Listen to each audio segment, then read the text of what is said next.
Hello everyone, स्वागत है आपका हमारे यूट्यूब चैनल में। जैसे कि दोस्तों आज की इस क्लास में हम लोग पढ़ने वाले हैं एलपी टेक्नीशियन के लिए जो भी आपका लेटेस्ट आपका बुक अभी प्रिपेयर हुआ है, जिसमें कि साइंस के प्रश्नों को कवर किया गया है। जिसमें कि अगर देखा जाए तो साइंस से आपका ज़्यादा आपका वेटेज रहता है। जैसे कि आपका CBT 2 के अंतर्गत भी अगर देखा जाए तो साइंस के अंतर्गत अगर देखा जाए तो फिजिक्स से लगभग आपका जो है 40 क्वेश्चन आपका पूछा जाता है। तो इस प्रकार से अगर देखा जाए तो काफ़ी ज़्यादा साइंस का वेटेज रहता है। और यहाँ पर हम लोग जो है साइंस के प्रश्नों को कवर करने वाले हैं। तो देखिए जो साइंस जो पूछा जाता है ये CBT 1 और CBT 2 दोनों के लिए आपका कॉमन रहता है। बाकी इंजीनियरिंग ड्राइंग से देखा जाए तो इसमें लगभग आपका 15 नंबर का आपका अलग से वेटेज रहता है। जिसमें कि अगर देखा जाए तो आपका 4 क्वेश्चन ही आपका 2018 के एग्जाम में आपका पूछा गया था। ये आपका अलग रहता है।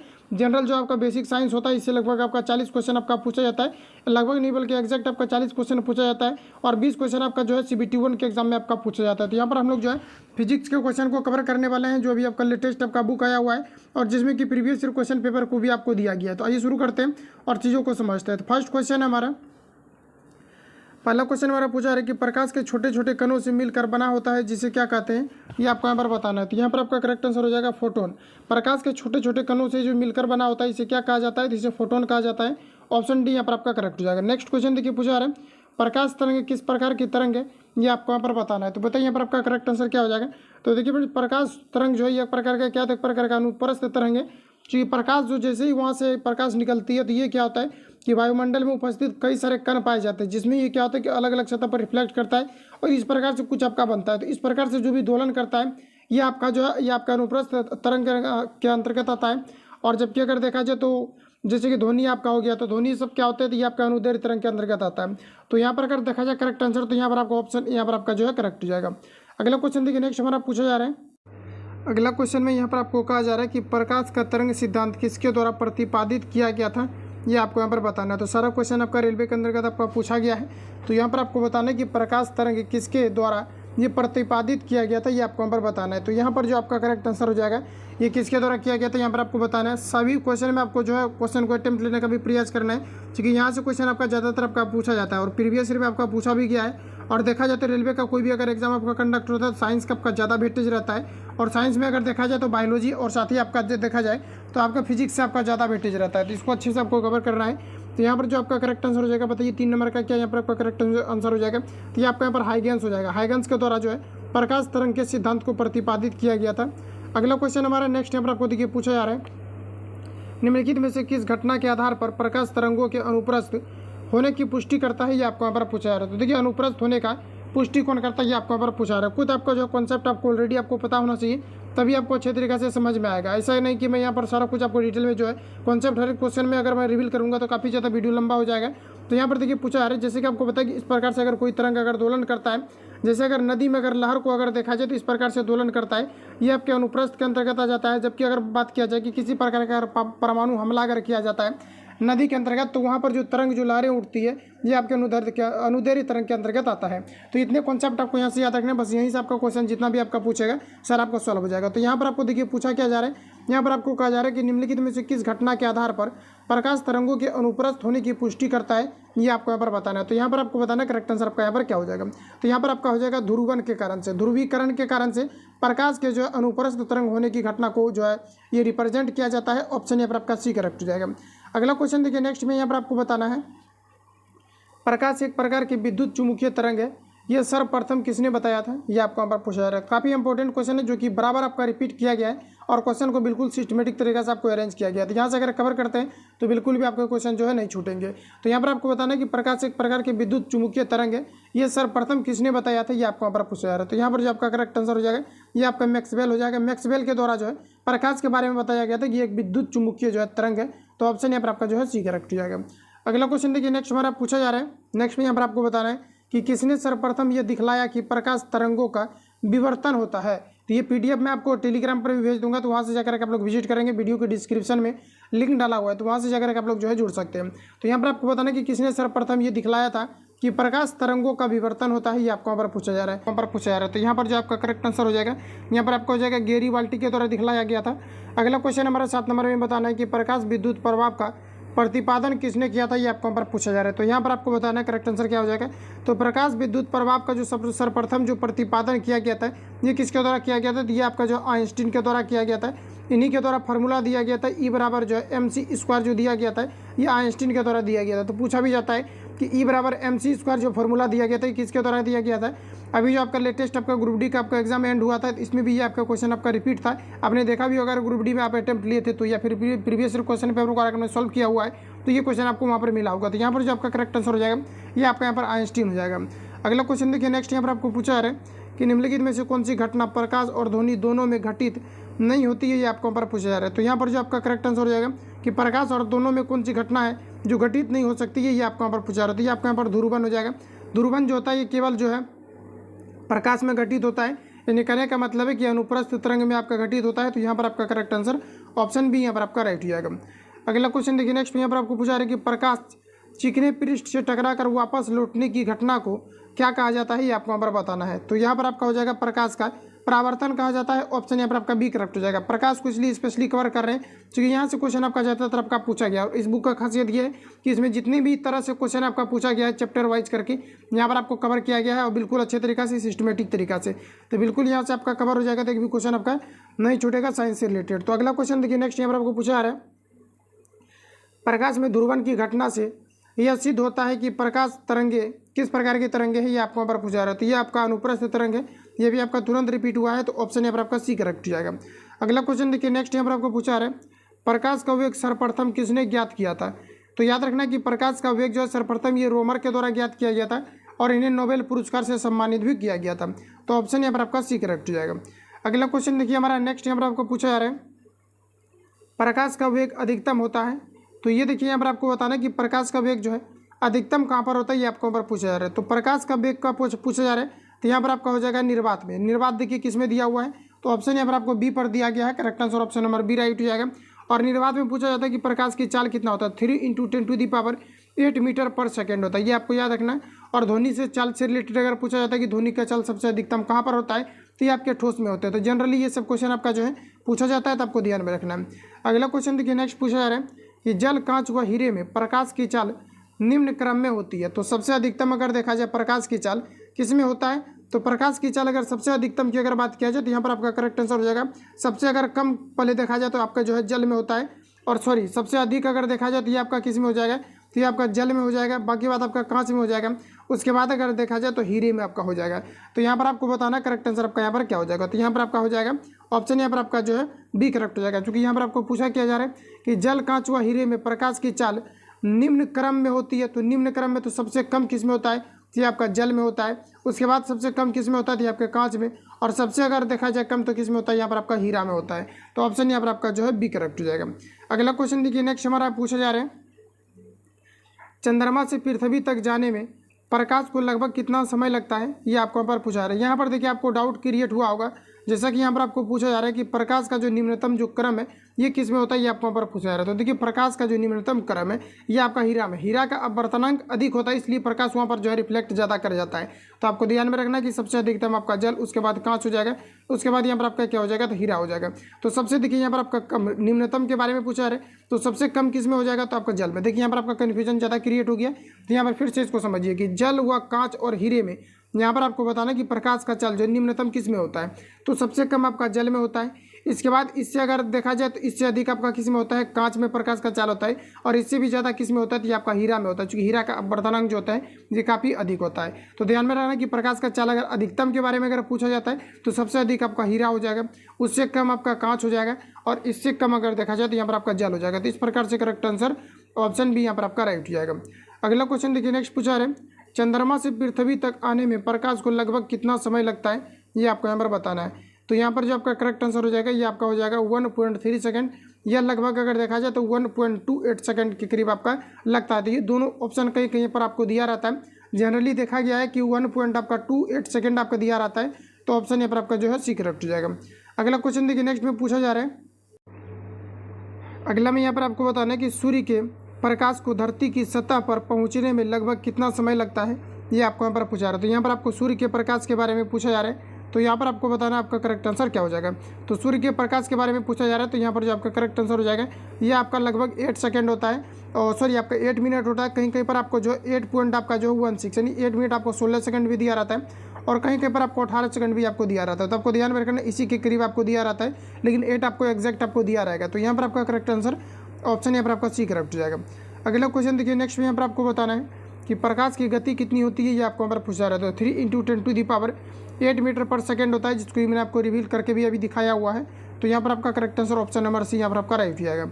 अगला क्वेश्चन देखिए, नेक्स्ट में पूछा जा रहा है सूर्य ग्रहण के समय सूर्य का कौन सा भाग दिखाई देता है, ये आपको यहाँ पर बताना है। तो सूर्य ग्रहण के समय जो सूर्य का दिखाई देने वाला भाग होता है, इसको हम लोग क्या कहते हैं, ये आपको यहाँ पर पूछा रहा है। अगर आपने कॉन्सेप्चुअल अगर अच्छे तरीके से प्रिपरेशन किया हुआ है तो यहाँ पर आपको पता होगा कि ये आपका क्रीट होता है, जिसको हम लोग जो है कोरोना बोलते हैं। ऑप्शन यहाँ पर आपका बी करेक्ट हो जाएगा। इस सब का भी कॉन्सेप्चुअल आपका क्वेश्चन दिया गया है, ये आपका प्रीवियस ईयर के एग्जाम में आपको पूछा भी गया था। तो इस बार आपको जो है अच्छे तरीके से जरूर आपको फिजिक्स जो है कवर कर लेना है। अगला क्वेश्चन देखिए, पूर्ण सूर्य जो है आपका यहाँ पर बताना है कि पूर्ण सूर्य ग्रहण का अधिकतम समय क्या होता है, ये आपको यहाँ पर बताना है। तो यहाँ पर जो आपका करेक्ट आंसर हो जाएगा ये आपका हो जाएगा 460 सेकंड हो जाएगा। ऑप्शन यहाँ पर आपका जो है बी राइट हो जाएगा। अगला क्वेश्चन हमारा नेक्स्ट यहाँ पर आपको बताना है कि सूर्य ग्रहण तब होता है जब, तो यहाँ बताइए कि किस कारण से जो है आपका सूर्य ग्रहण होता है।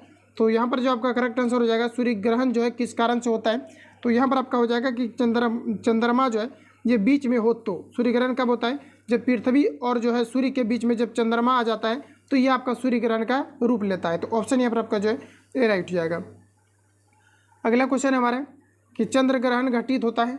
तो अब यहाँ पर आपको बताना है कि चंद्र ग्रहण कब घटित होता है, तो ये आपका पूर्णिमा के दिन घटित होता है। ऑप्शन यहाँ पर आपका बी राइट हो जाएगा। अगला क्वेश्चन देखिए 21 नंबर में पूछा जा रहा है सूर्य ग्रहण कब होता है, ये आपको यहाँ पर पूछा रहा है। फिर से वही क्वेश्चन आपका रिपीटेड है। तो बताइए कि सूर्य ग्रहण कब होता है, इसमें आंसर आप लोगों को बताना है। तो यहाँ पर आपका क्या हो जाएगा, तो प्रदीप्ता, जिसको हम लोग अमावस्या बोलते हैं। और इसी में क्या होता है कि चंद्रमा जो है ये पृथ्वी और सूर्य के बीच आपका आ जाता है, इसी को हम लोग सूर्य ग्रहण बोलते हैं, या फिर इसी को हम लोग क्या बोलते हैं, प्रदीप्ता बोलते हैं या अमावस्या बोलते हैं। तो ऑप्शन यहाँ पर आपका जो ए राइट हो जाएगा। अगला क्वेश्चन देखिए 22 नंबर में यहाँ पर आपको बताना है पानी से भरे किसी बर्तन में पड़ा एक सिक्का किस कारण से थोड़ा ऊपर उठा हुआ प्रतीत होता है, ये आपको यहाँ पर पूछा जा रहा है। तो देखिए इतना जितने भी आप क्वेश्चन को देख पा रहे हैं ये सभी क्या है कि रेलवे के एग्जाम में आपका पूछा गया है। तो यहाँ पर आपको बताना है कि पानी से भरे किसी बर्तन में पड़ा एक सिक्का किस कारण से ऊपर उठा हुआ प्रतीत होता है, ये आपको यहाँ पर बताना है। तो यहाँ पर जो आपका करेक्ट आंसर हो जाएगा ये प्रकाश के अपवर्तन के कारण से होता है। तो यहाँ पर आपका correct answer option number B यहाँ पर आपका राइट हो जाएगा। अगला क्वेश्चन देखिए नेक्स्ट हमारा यहाँ पर आपको पूछा जा रहा है जल के अंदर पड़ी हुई मछली किस कारण से अपनी वास्तविक गहराई से कुछ ऊपर उठी हुई प्रतीत होती है, ये आपको यहाँ पर बताना है। तो यहाँ पर भी आपका क्या हो जाएगा, प्रकाश के अपवर्तन के कारण से होता है। तो यहाँ पर भी आपका correct answer option number B यहाँ पर आपका राइट हो जाएगा। अगला क्वेश्चन देखिए नेक्स्ट में पूछा रहा है कि किस गुणधर्म के कारण पानी से भरे बर्तन में डुबाई गई छड़ी मुड़ी हुई प्रतीत होता है। एक ही तरह से जितने भी बार आपका क्वेश्चन आपका रिपीट हुआ है इसको यहाँ पर आपको सेलेक्ट करके दिया गया ताकि आपको ये चीज़ें पता चले कि कितने बार जो है एक ही प्रकार के प्रश्नों को आपका रिपीट आपका किया गया और कितने तरीका से उसी को जो है रिपीट किया गया है। तो यहाँ पर आपको बताना करेक्ट आंसर आपका क्या हो जाएगा, यहाँ पर भी आपका हो जाएगा अपवर्तन। तो ऑप्शन सी यहाँ पर आपका राइट हो जाएगा। अगला क्वेश्चन है हमारा जब प्रकाश की किरण विरल माध्यम से सघन माध्यम में जाती है तो क्या होता है, ये आपको यहाँ पर पूछा जा रहा है। तो यहाँ पर देखिए जैसे कि मान लिया जाए ये एक प्रकार का क्या है आपका कांच बना हुआ है और इधर से अगर यहाँ पर मान लिया जाए कि प्रकाश का किरण इस पर आ रहा है तो ये तो विरल माध्यम से आ रहा है, रेयर मीडियम से आ रहा है, और जैसे ही सघन माध्यम में मतलब डेंसर मीडियम में प्रवेश करेगा तो इसका वेग घट जाएगा और ये क्या होगा इधर की ओर ये आपका मुड़ जाएगा। तो ये अभिलंब की ओर क्या हो गया, मुड़ गया। और अगर मान लिया जाए कि अगर डेंसर मीडियम से आ रहा है मतलब ये सघन माध्यम से आ रहा है और विरल माध्यम में जाएगा तो क्या होगा, इसका वेग आपका बढ़ जाएगा जब ये विरल माध्यम में जाएगा। तो यहाँ पर आपको बताना करेक्ट आंसर क्या हो जाएगा। तो पूछा जा रहा है कि जब प्रकाश की किरण विरल माध्यम से सघन माध्यम में आता है तो क्या होता है, ये अभिलंब की और क्या हो जाएगा, मुड़ जाएगा और इसके वेग में जो है कमी आ जाएगी। तो यहाँ पर आपका जो करेक्ट आंसर हो जाएगा, देखिए क्या क्या दिया गया है। तो यहाँ पर आपको दिया गया है कि सीधी रेखा में चली जाएगी, तो ये आपको गलत दिया गया है क्योंकि ये जब डेंसर मीडियम में आएगा आपका सघन माध्यम में आएगा तो इसका वेलोसिटी में कमी हो जाएगा और ये अभिलंब की ओर मुड़ जाएगा। तो ऑप्शन यहाँ पर आपका बी करेक्ट हो जाएगा कि ये क्या हो जाएगा, अभिलंब की ओर आपका झुक जाएगा। तो ऑप्शन बी यहाँ पर आपका राइट हो जाएगा। अगला क्वेश्चन देखिए नेक्स्ट में पूछा जा रहा है पूर्ण आंतरिक परावर्तन होता है जब प्रकाश जाता है। तो पूर्ण आंतरिक परावर्तन कब होता है, ये आपको हमारा बताना है। तो यहाँ पर जो आपका करेक्ट आंसर हो जाएगा हीरे के कांच में जो है पूर्ण आंतरिक परावर्तन होता है क्योंकि उसका अपवर्तनांक काफ़ी ज़्यादा होता है और पूर्ण आंतरिक परावर्तन के कारण से ही हीरा जो है काफ़ी ज़्यादा चमकता है। तो पूछा जाता है कि हीरा का जो आपका अपवर्तनांक होता है इसका कितना होता है। तो याद रखना कि 2.42 जो है ये हीरा का अपवर्तनांक होता है और सबसे अधिकतम जो अपवर्तनांक होता है ये आपके हीरा का ही होता है। तो ऑप्शन यहाँ पर आपका जो है ये यहाँ पर आपका राइट हो जाएगा। अगला क्वेश्चन देखिए नेक्स्ट यहाँ पर आपको बताना है इंद्रधनुष बनने का कारण क्या है, ये आपको हमारा पूछा जा रहा है। तो इंद्रधनुष बनने का क्या कारण हो सकता है बताइए। तो यहाँ पर जो आपका करेक्ट आंसर हो जाएगा ये आपका हो जाएगा प्रकाश का पूर्ण वर्ण विक्षेपण के कारण से या वर्ण विक्षेपण के कारण से इंद्रधनुष का निर्माण होता है। ऑप्शन यहाँ पर आपका सी करेक्ट हो जाएगा। अगला क्वेश्चन हमारा नेक्स्ट देखिए पूछा जा रहा है कि मृग तृणा उदाहरण है, किसका उदाहरण है ये आपको पर पूछा जा रहा है। तो देखिए जब क्या होता है कि जब गर्मी के दिनों में अगर देखा जाए, जब कहीं पर भी अगर रोड पर अगर सफ़र किया जाता है तो कुछ दूरी पर क्या होता है कि पानी जैसा दिखता है, तो रोड पर ही पानी जैसा दिखता है, तो वो उसी को हम लोग बोलते हैं मृग मरीचिका भी बोलते हैं, या फिर इसको हम लोग बोलते हैं मृग तृणा भी बोलते हैं। तो आपको याद रखना मृग मरीचिका या फिर मृग तृणा भी आपको दिया रह सकता है। तो ये किस कारण से दिखता है ये आपको हमारा बताना है। तो ये जो है पूर्ण आंतरिक परावर्तन के कारण से ये भी आपका दिखता है। और यहाँ पर जो आपका करेक्ट आंसर हो जाएगा ऑप्शन यहाँ पर आपका जो है बी करेक्ट हो जाएगा। अगला क्वेश्चन देखिए हमारा नेक्स्ट में यहाँ पर आपको पूछा जा रहा है, पेट अथवा शरीर के अन्य आंतरिक अंगों के अन्वेषण के लिए प्रयुक्त तकनीक एंडोस्कोपी आधारित है। तो यहाँ पर आपको बताना है कि पेट अथवा शरीर के अंदर जो देखने के लिए जो स्कोप का प्रयोग किया जाता है, ये किस प्रकार के मतलब किस प्रकार के कॉन्सेप्ट पर ये आपका आधारित है, ये आपको यहाँ पर बताना है। तो यहाँ पर जो आपका करेक्ट आंसर हो जाएगा ये पूर्ण आंतरिक परावर्तन के सिद्धांत पर आधारित है। ऑप्शन यहाँ पर आपका ए राइट हो जाएगा।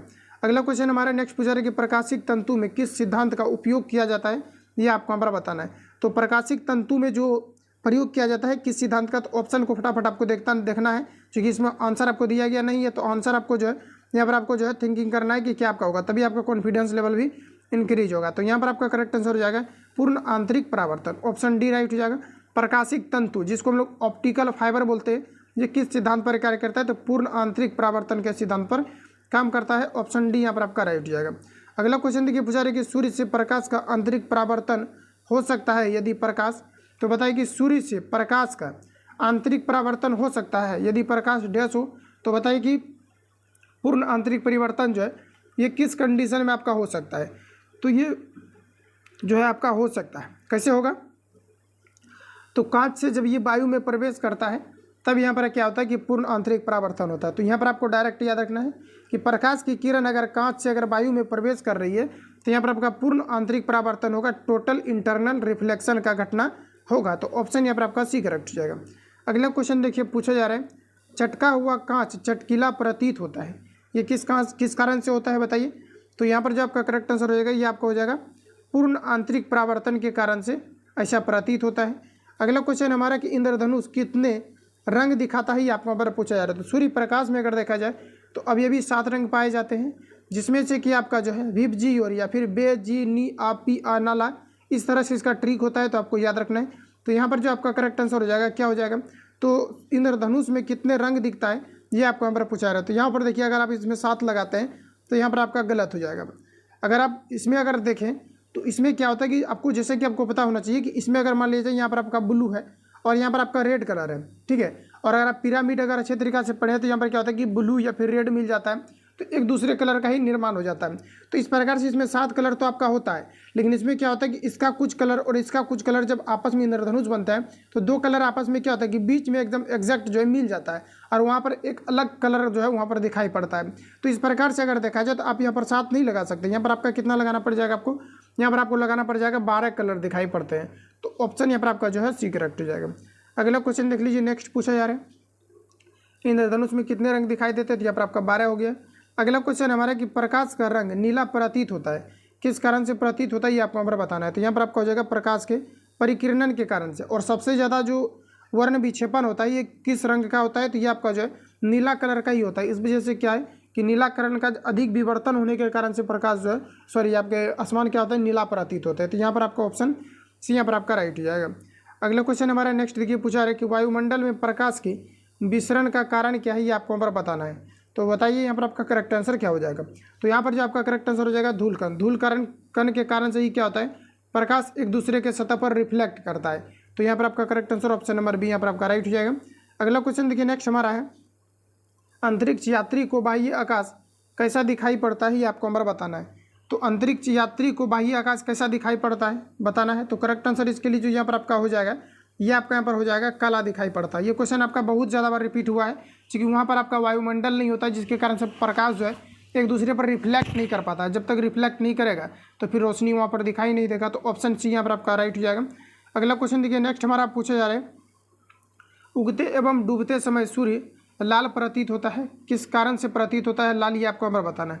तो ये आपका यहाँ पर हो जाएगा लाल रंग का परिकिरण सबसे ज़्यादा होता है, इस वजह से यहाँ पर आपका क्या हो जाएगा, तो यहाँ पर आपका करेक्ट आंसर हो जाएगा ऑप्शन बी, लाल रंग का परिकिरण ज़्यादा होता है और इसका तरंग दैर्घ्य भी आपका क्या होता है, उच्च होता है। तो ऑप्शन बी यहाँ पर आपका करेक्ट हो जाएगा, जिसके कारण से ये आपका जो है दिख जाता है। ऑप्शन बी यहाँ पर आपका राइट हो जाएगा।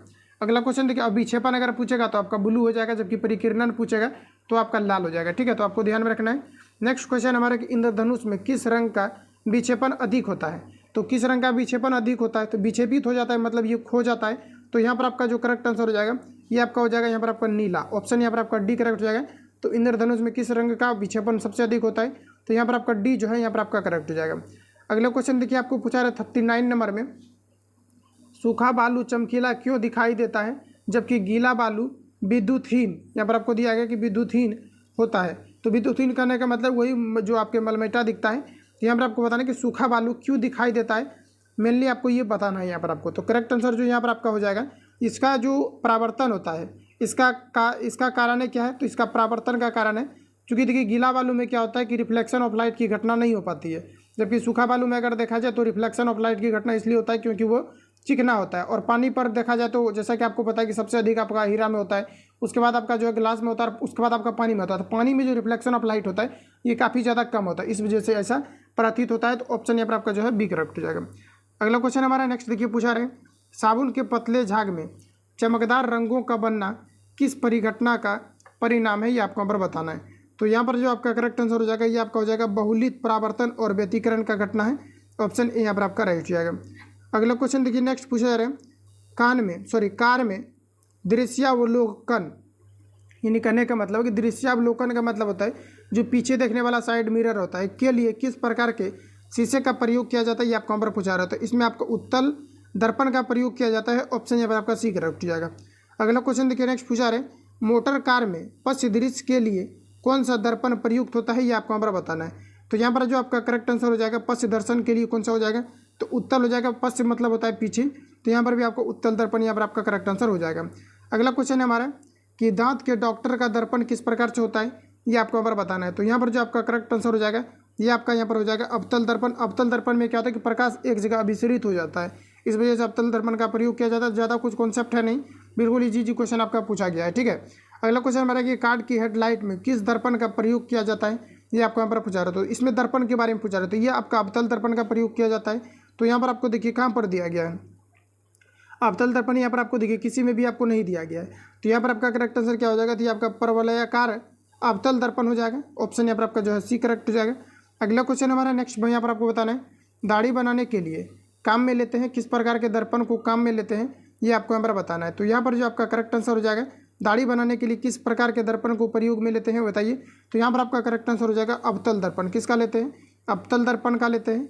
अगला क्वेश्चन हमारा नेक्स्ट यहाँ पर आपको देखिए पूछा रहे कार चलाते समय अपने पीछे यातायात को देखने के लिए आप किस प्रकार के दर्पण का उपयोग करना चाहेंगे, ये आपको यहाँ पर पूछा रहे। तो उत्तल दर्पण का करना चाहेंगे क्योंकि इसमें बना प्रतिबिंब छोटा होता है, अगर बड़ा से बड़ा भी गाड़ी आएगा तो पीछे से वो दिख जाएगा, और साथ ही इसके द्वारा बना प्रतिबिंब जो है वो सीधा होता है। बाकी अगर देखा जाए समतल दर्पण में तो उल्टा प्रतीत होता है, जैसे हम लोग घरों में जो यूज करते हैं मिरर को, उसमें अगर देखा जाए तो लेफ्ट वाला राइट और राइट वाला लेफ्ट दिखता है। तो ये समतल दर्पण में होता है, लेकिन उत्तल दर्पण में ऐसा नहीं होता है, इसलिए हम लोग उत्तल दर्पण का प्रयोग करेंगे, नहीं तो गाड़ी फिर उल्टा दिखने लगेगा पीछे से आने वाली गाड़ी। तो इस प्रकार से correct answer option number D यहाँ पर आपका राइट हो जाएगा। ठीक है, अगला क्वेश्चन हमारा नेक्स्ट यहाँ पर आपको देखिए आगे बढ़ते हैं। मानव आँख की रेटिना पर कैसा प्रतिबिंब बनता है, ये आपको यहाँ पर बताना है। तो यहाँ पर देखिए आपको पूछा रहा है कि मानव के जो रेटिना पर प्रतिबिंब बनता है, इंपॉर्टेंट क्वेश्चन है ये, आपके रिपीटेड क्वेश्चन है। तो यहाँ पर आपको बताना करेक्ट आंसर आपका क्या हो जाएगा। तो ये वास्तविक बनता है और साथ ही आपका उल्टा बनता है। ठीक है, तो ऑप्शन यहाँ पर आपका ए राइट हो जाएगा।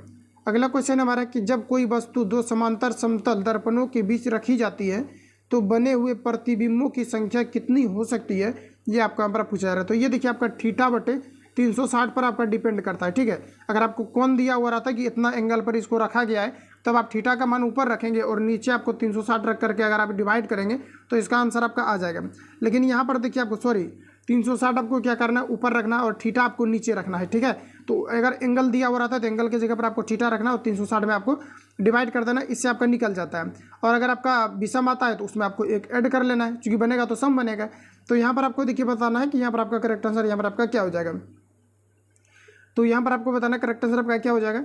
तो 48 में पूछा जा रहा है कि जब कोई दो समांतर दर्पण यानी समतल दर्पण के बारे में कहा जा रहा है, जब रखा जाता है आमने सामने, जिस प्रकार से सैलून में रखा जाता है, सैलून में हालांकि देखा जाए तो वो आपका अवतल दर्पण रहता है, उसका काफ़ी ज़्यादा फोकस होने के कारण से पता नहीं चलता है कि वो आपका अवतल दर्पण है, लगता है समतल, लेकिन वो रियल में अगर देखा जाए तो आपके अवतल दर्पण आपका होता है, उसका फोकस काफ़ी ज़्यादा होता है, इसलिए हमें पता नहीं चलता है। तो यहाँ पर आपको बताना करेक्ट आंसर इसका कितना हो जाएगा, और इसमें जो है बनने वाले प्रतिबिंब की संख्या कितनी हो सकती है। इसमें आपका अनंत हो सकता है, ऑप्शन यहाँ पर आपका जो है डी राइट जाएगा। अगला क्वेश्चन देखिए, नेक्स्ट यहाँ पर आपको पूछा जा रहा है कि दो दर्पणों के बीच, देखिए यहाँ पर आपका एंगल वाला आ गया, तो यहाँ पर आपको बताना कि 90 डिग्री के कोण पर रखा गया है। तो यहाँ पर आपको बताना है उसके मध्य एक मोमबत्ती जल रही है, तो दर्पण में मोमबत्ती के कितने प्रतिबिंब बन सकते हैं ये आपको यहाँ पर बताना है। तो 360 और बट्टे यहाँ पर आपको कितना करना है 90। देखिए 0 से 0 कट जाएगा और 9 चौक कितना हो जाएगा आपका 36 हो जाएगा। तो यहाँ पर आपका करेक्ट आंसर क्या हो जाएगा 4 बन सकता है। तो यहाँ पर आपका जो करेक्ट आंसर हो जाएगा ये आपका यहाँ पर 4 हो जाएगा। ठीक है, तो उम्मीद करते हैं कि आप लोग समझ गए होंगे, लेकिन यहाँ पर देखिए आपका 4 आंसर यहाँ पर आपका होगा नहीं। देखिए यहाँ पर आपका सम संख्या आ गया, तो जब सम संख्या आ जाएगा तो इसमें से यहाँ पर आपको एक क्या करना है माइनस कर लेना है। यही चीज़ें आपको यहाँ पर ध्यान में रखना है कि जैसे सम संख्या आ जाता है आपको कटाने के बाद, तो इसमें अपने मन से आपको एक माइनस करना है।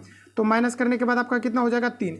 तो यहाँ पर जो आपका करेक्ट आंसर होगा ये आपका 3 हो जाएगा। क्या हो जाएगा 3 हो जाएगा। ऑप्शन यहाँ पर आपका बी करेक्ट रहेगा। 4 आपको नहीं मारना, इसमें क्या होगा अगर सम आता है तो यहाँ पर आपको एक माइनस करना, उसके बाद यहाँ पर आपका कितना हो जाएगा 3। तो यहाँ पर आपका correct answer option number B यहाँ पर आपका राइट हो जाएगा। अगला क्वेश्चन देखिए 50 नंबर, 50 तक की क्वेश्चन को हम लोग जो कवर करेंगे, बाकी जितने भी क्वेश्चन आपका है उसको नेक्स्ट वीडियो में कवर करेंगे। तो यहाँ पर आपको बताना है कि यदि एक व्यक्ति दो समतल दर्पण जो कि 60 डिग्री कोण पर जो है अनंत है के बीच खड़ा हो तो उसे कितने प्रतिबिंब प्राप्त होंगे, ये आपको हमारा पूछा जा रहा है। तो देखिए पूछा जा रहा है कि यदि एक व्यक्ति दो समतल दर्पण के 60 डिग्री कोण पर अनंत हो, तो चलिए वो खड़ा है या अनंत पर है तो कहीं पर भी हो, तो 60 डिग्री यहाँ पर आपको दिया गया है। तो यहाँ पर आपका कितना हो जाएगा 360, अब बट्टे यहाँ पर आपका 60 हो जाएगा। तो देखिए ये आपका कट जाएगा और 6 जाएगा 36, यानी कि आपका कितना हो गया 6 हो गया। तो 6 देखिए सम है कि विषम है, तो ये आपका सम है, तो इसमें आपको एक माइनस कर दीजिए। तो यहाँ पर माइनस करेंगे तो कितना हो जाएगा इसका 5। तो देखिए 5 किस ऑप्शन में आपको यहाँ पर दिया गया है। तो ऑप्शन में अगर देखा जाए तो यहाँ पर आपको कहाँ पर दिया गया है, ऑप्शन यहाँ पर आपका सी में दिया गया, ऑप्शन सी यहाँ पर आपका राइट हो जाएगा। तो आज के इस वीडियो में लोग इतना ही कवर करेंगे। इसमें लगभग आपका 135 क्वेश्चन आपका दिया गया है एक सेट में, जो कि रेलवे तक अभी तक आपका पूछा गया है। तो प्रीवियस ईयर क्वेश्चन पेपर को आपको ज़्यादा से ज़्यादा आपको कवर करना है। तो जितने भी आपका क्वेश्चन बचा हुआ है इसको नेक्स्ट वीडियो में कवर करेंगे। बाकी किसी प्रकार का डाउट है तो आप कमेंट करेंगे। बाकी मिलते हैं नेक्स्ट वीडियो में। जो लोग चैनल पर नए हैं चैनल को सब्सक्राइब करके बेल आइकन को प्रेस कर लेना, क्योंकि जब भी वीडियो अपलोड होगा तो आप तक नोटिफिकेशन पहुँचते रहेगा।